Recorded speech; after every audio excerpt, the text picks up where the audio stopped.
ओम शांति। आपका प्रश्न है, विशाल बुद्धि बन निडर बनना है। पुण्य आत्मा बनने के लिए कोई भी पाप अब नहीं करनी है। पेट के लिए झूठ नहीं बोलना है। चावल मुट्ठी सफल कर सच्ची सच्ची कमाई करनी है। अपने ऊपर रहम करना है। ये पैराग्राफ समझना है। उत्तर है, विशाल बुद्धि अर्थात बुद्धि शुद्ध पवित्र। आज दुनिया में बहुत बुद्धिशाली लोग हैं, लेकिन स्थूल बुद्धि है, स्थूल चीज़ों के लिए। और बाबा यह विशाल बुद्धि उनको कहते हैं जो बुद्धि को पॉजिटिव बनाकर शुद्ध पवित्र बनाता है।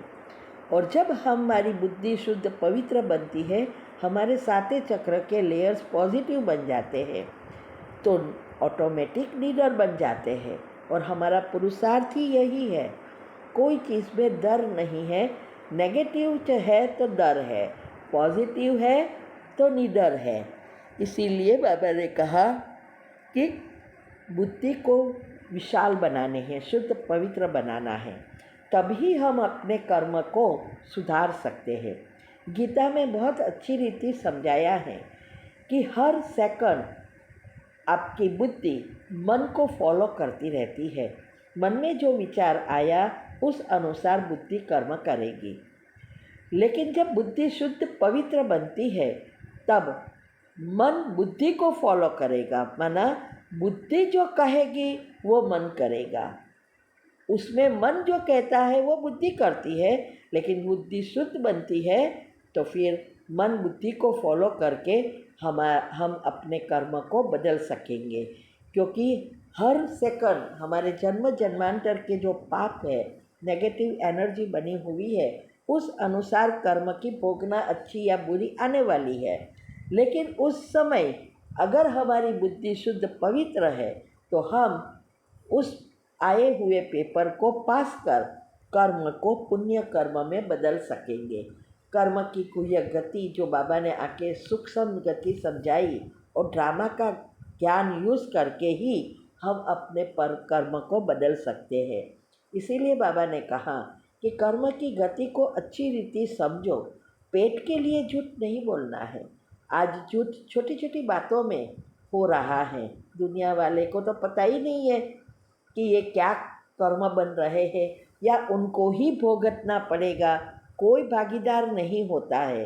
आप जो करेंगे खुद को ही इसको भोगनी पड़ेगी।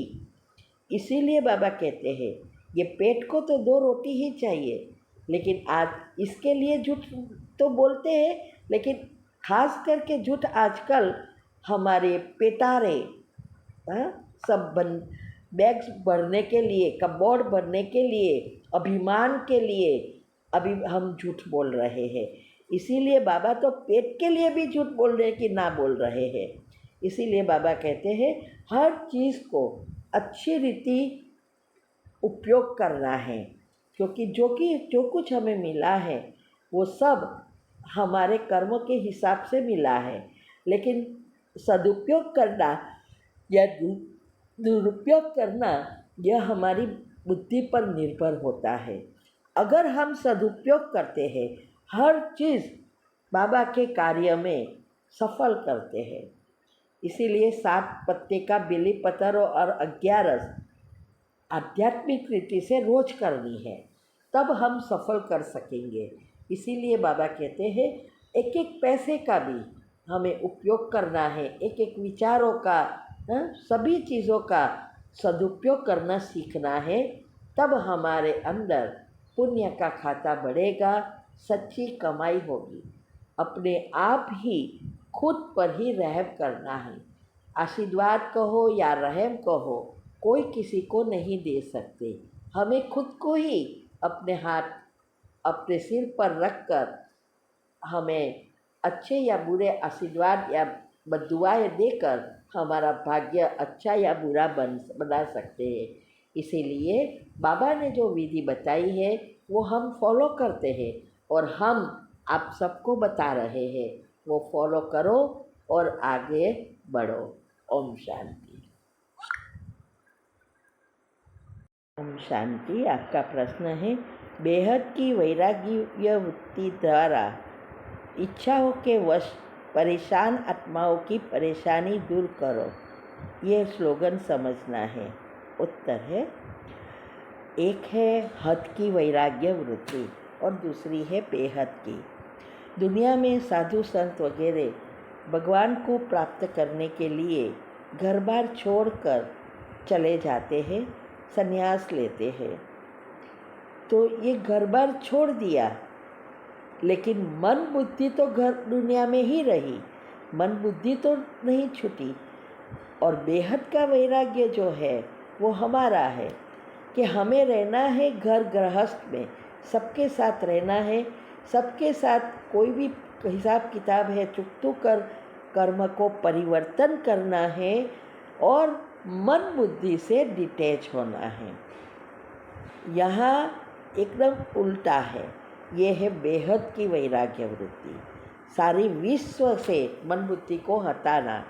तो इसीलिए बाबा कहते हैं कि अगर हमें दूसरों को उसकी परेशानियों से मुक्त कराना है, सुखी बनाना है, शांति देना है, तो पहले हमें हमारी इच्छाएं, हमारी वैराग्य वृत्ति द्वारा इच्छा मात्र अविद्या बनाएंगे और हमारे अंदर सब गुण वगैरह भरेंगे, तो हम दूसरों को परेशान आत्माओं की भी परेशानी दूर कर सकेंगे। यही तो योग का प्रयोग है कि खुद को भी, अपने लिए भी उसका यूज़ करना है और दुनिया के दूसरे लोगों के लिए भी करना है। ठीक है। ओम शांति।